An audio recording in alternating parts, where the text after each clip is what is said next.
Hi hello welcome back to learn and clear. ഇന്ന് നമ്മൾ നോക്കാൻ വേണ്ടി പോകുന്നത് ശാകുന്തളം എന്ന് പറയുന്ന പാഠത്തിൻ്റെ സമഴിയാണ്. നമുക്കറിയാം ശാകുന്തളം എന്നുള്ളത് കാളിദാസൻ എഴുതിയിട്ടുള്ള ഒരു നാടകമാണ്. അതിൻ്റെ ഇംഗ്ലീഷ് ട്രാൻസ്ലേറ്റഡ് വേർഷനാണ് നമുക്ക് പഠിക്കാനുള്ളത്. അതിൻ്റെ സമഴിയാണ് കേട്ടോ. സോ നമ്മുടെ ആക്ട് 1 ആദ്യമായി കാണുന്നത് ഹണ്ടിങ് സീനാണ്. ഈ ഹണ്ടിങ് സീൻ സംഭവിക്കുന്നതെന്ന് വെച്ചാൽ നമ്മുടെ രാജാവ് കിങ് ദുഷ്യന്തന് തൻ്റെ ചാരിയറ്റ്, തൻ്റെ രഥത്തിൽ അമ്പും വില്ലുമായിട്ട് ഒരു മാനിനെ പിന്തുടരുന്നു. കുറേ സമയമായിട്ട് മാന് ഇവർ ഫോളോ ചെയ്യിപ്പിക്കുന്നുണ്ട്. എന്ന് വെച്ചാൽ പിടികൊടുക്കാതെ മാന് മുന്നോട്ട് പോകുന്നുണ്ട്. തൊട്ട് പിന്നാലെ ഇവർ കുറേ സമയമായിട്ട് ഫോളോ ചെയ്യുന്നുണ്ട്. പക്ഷെ കിട്ടുന്നില്ല. മാന് തിരിഞ്ഞ് നോക്കിയിട്ടൊക്കെ ഓടുന്നുണ്ട്, പക്ഷേ കിട്ടുന്നില്ല. അവസാനം രാജാവ് തൻ്റെ ആ ആശങ്ക കാണാൻ പറ്റുന്നില്ല, അതിന് കിട്ടുന്നില്ല എന്നുള്ള ശങ്ക, ആ ഒരു ടെൻഷൻ തന്നെ ചാരിറ്റിയറോട് പറയുന്നുണ്ട്. ചാരിറ്റി പറയുന്നുണ്ട്, പേടിക്കേണ്ട രാജാവേ, നമ്മളിപ്പോൾ കുറച്ച് പ്രയാസമുള്ള കുറച്ച് കല്ലുകളൊക്കെ നിറഞ്ഞ ഒരു ഏരിയയിലൂടെയാണ് പോകുന്നത്. കുറച്ച് വഴി കുറച്ച് പ്രയാസമുള്ള ഏരിയയിലൂടെയാണ് പോന്നിട്ടുണ്ടായിരുന്നത്. അതുകൊണ്ടാണ് നമ്മൾ പിന്നിലായത്. ഇനി നമ്മൾ നേരെയുള്ള വഴിയിലൂടെയാണ് പോകുന്നത്. So we can easily chase him down. നമുക്ക് പെട്ടെന്ന് അവനെ ചേസ് ചെയ്ത് പിടിക്കാൻ വേണ്ടി പറ്റുമെന്ന് ചാരിറ്റിയർ കിങ് ദുഷ്യന്തയോട് പറയുന്നുണ്ട്. സോ ആ ദുഷ്യന്ത രാജാവ് അതുപോലെ അമ്പും വില്ലും എടുത്ത് അമ്പെയ്യാൻ വേണ്ടി നിൽക്കുന്ന സമയത്താണ് 2 ഹെർമിറ്റ്സ് വരുന്നത്. അതാണ് ഇതിൻ്റെ ഒരു സെക്കൻഡ് സെഷൻ എന്ന് പറയുന്നത്. 2 ഹെർമിറ്റ്സ്, 2 സന്യാസിമാർ അങ്ങോട്ട് വരുന്നുണ്ട്. സന്യാസിമാരത്തെ 2 ആളുകൾ വരുന്നുണ്ട്. എന്നിട്ട് പറയുന്നുണ്ട്, ഓ രാജാവ്, നിങ്ങൾ എന്തിനാണ് ഈ പാവം മൃഗങ്ങളെ കൊല്ലുന്നതെന്ന് ചോദിക്കുന്നുണ്ട്. അവർ പറയുന്നുണ്ട്, ഇത് ഈ മഠത്തിലെ ഈ കൻവ മഹർഷിയുടെ മഠത്തിലെ ഈ സന്യാസ ജീവിതം നയിക്കുന്ന ഈ ഏരിയയിലെ മാനുകളാണ്, ഞാൻ കൊല്ലാൻ പാടില്ല എന്ന് പറയുന്നുണ്ട്. എന്നിട്ട് പറയുന്നുണ്ട്, നിങ്ങൾ രാജാവാണ്, നിങ്ങൾക്ക് ഈ അമ്പും വില്ലൊക്കെ നൽകിയിട്ടുള്ളത് പ്രഭുക്കളെ, സ്വന്തം നാട്ടുകാരെയൊക്കെ രക്ഷിക്കാൻ വേണ്ടിയിട്ടാണ്, അതല്ലാതെ ശിക്ഷിക്കാൻ വേണ്ടിയിട്ടല്ല.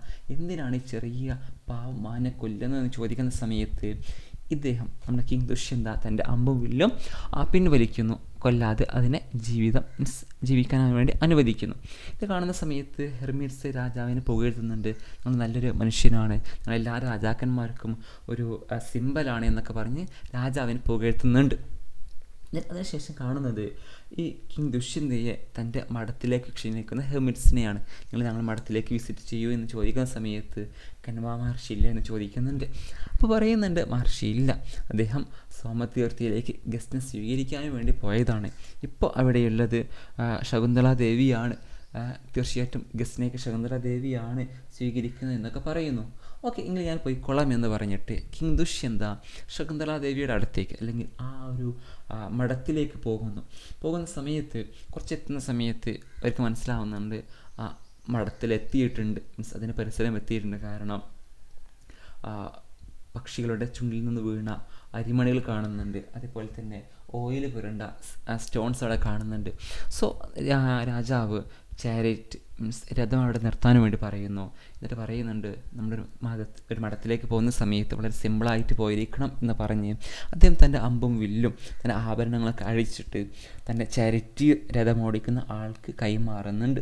അത് മാത്രമല്ല, നല്ല ഒരു നമുക്ക് ഒരു ദൈവികമായിട്ടുള്ള മാനസികമായിട്ടൊരു സന്തോഷം നൽകും എന്നൊക്കെ ചാരിറ്റിയോട് പറയുന്നുണ്ട്. അങ്ങനെ രാജാവ് പോകുന്ന സമയത്ത് തൻ്റെ സൈഡിൽ നിന്നും സംസാരിക്കുന്ന സൗണ്ട് കേൾക്കുന്നു. സൗണ്ട് കേൾക്കുന്ന സമയത്ത് രാജാവ് ഇവിടെ ഹൈഡ് ചെയ്തിട്ട് അങ്ങോട്ട് നോക്കുന്ന സമയത്ത് വെള്ളവുമായി വരുന്ന നമ്മുടെ ശകുന്തള ദേവിയും അവരുടെ ഫ്രണ്ട്സായിട്ടുള്ള അനസൂയയും പ്രിയമതിയെയും കാണാൻ വേണ്ടി പറ്റുന്നത്. അങ്ങനെ അനസൂയയും പ്രിയമതിയും സംസാരിക്കുന്നുണ്ട്, ഓരോ മരങ്ങളെക്കുറിച്ച് പറയുന്നുണ്ട്, മരത്തിന് വെള്ളമൊഴിക്കുന്ന കാര്യങ്ങളെക്കുറിച്ചൊക്കെ പറയുന്നുണ്ട്. ആ സമയത്ത് പറയുന്നുണ്ട്, ശകുന്തള ദേവി, നമ്മുടെ അച്ഛന് നിങ്ങളെക്കാളും മരത്തിനാണ് കൂടുതൽ ഇമ്പോർട്ടൻസ് കൊടുക്കുന്നതെന്നൊക്കെ പറയുന്ന സമയത്ത് ശകുന്തളാദേവി പറയുന്നുണ്ട്, ഒരിക്കലുമല്ല, എനിക്ക് ഈ മരങ്ങളും ചെടികളെല്ലാം എൻ്റെ സിസ്റ്റേഴ്സിനെ പോലെയാണ് എന്നാണ് പറയുന്നത്, സിബ്ലിങ്സിനെ പോലെയാണെന്ന് പറയുന്നുണ്ട്. അത് അവർ തമ്മിലുള്ളൊരു ഐക്യവും ഒരു നാച്ചുറമായിട്ടുള്ള ഒരു ഹാർമോണിയമാണ് നമുക്ക് കാണാൻ വേണ്ടി പറ്റുന്നത്. അങ്ങനെ ഓരോന്നിനും വെള്ളമൊഴിച്ച് കൊടുക്കുന്നു. ആ സമയത്ത് മുല്ലവള്ളി പടർന്നു നിൽക്കുന്ന ഒരു മാവിനെ ശ്രദ്ധയിൽപ്പെടുന്നുണ്ട്. അതിന് വെള്ളമൊഴിക്കാൻ വേണ്ടി നിൽക്കുന്നുണ്ട്. ആ സമയത്ത് ശകുന്തളാദേവി പറയുന്നുണ്ട്, ആ മരത്തിൻ്റെ ചില്ലകൾ എന്നോട് എന്തൊക്കെയോ പറയുന്നുണ്ട്, അതെന്നോട് കൈകാട്ടി വിളിക്കുന്നുണ്ടെന്നൊക്കെ പറഞ്ഞിട്ട് അതിൻ്റെ അടുത്തേക്ക് പോകുന്നു. എന്നിട്ട് പറയുന്നുണ്ട് ശരിക്കും അവർ നല്ലൊരു ബ്യൂട്ടിഫുൾ ആയിട്ടുള്ള കപ്പിൾസാണ്. കാരണം മുല്ലയൊക്കെ വിരിഞ്ഞിട്ട് വളരെ മനോഹരമായിട്ട് അതിൻ്റെ യൂത്ത് കാണിക്കുന്നുണ്ട്. അതേ സമയത്ത് മാവിലാണെങ്കിൽ മാങ്ങയൊക്കെ മീൻസ് ഫലങ്ങളൊക്കെ ഉണ്ടായിട്ട് അതിൻ്റെ ഒരു സ്ട്രെങ്ത് ശക്തിയും കാണിക്കുന്നുണ്ട്. അങ്ങനെ മനോഹരമായ കപ്പിൾസാണ് എന്നൊക്കെ പറയുന്നുണ്ട്. കൂട്ടത്തിൽ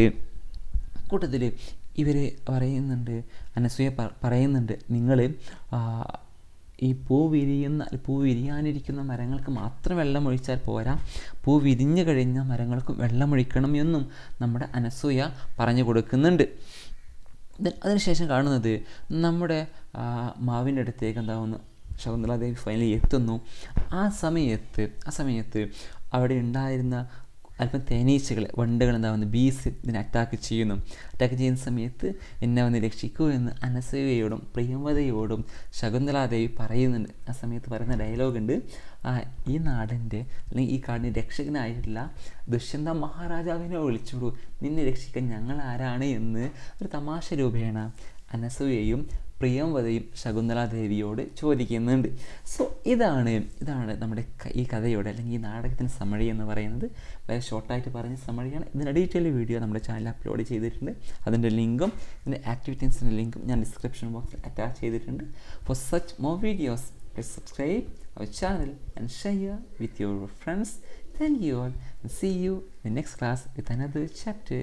Bye.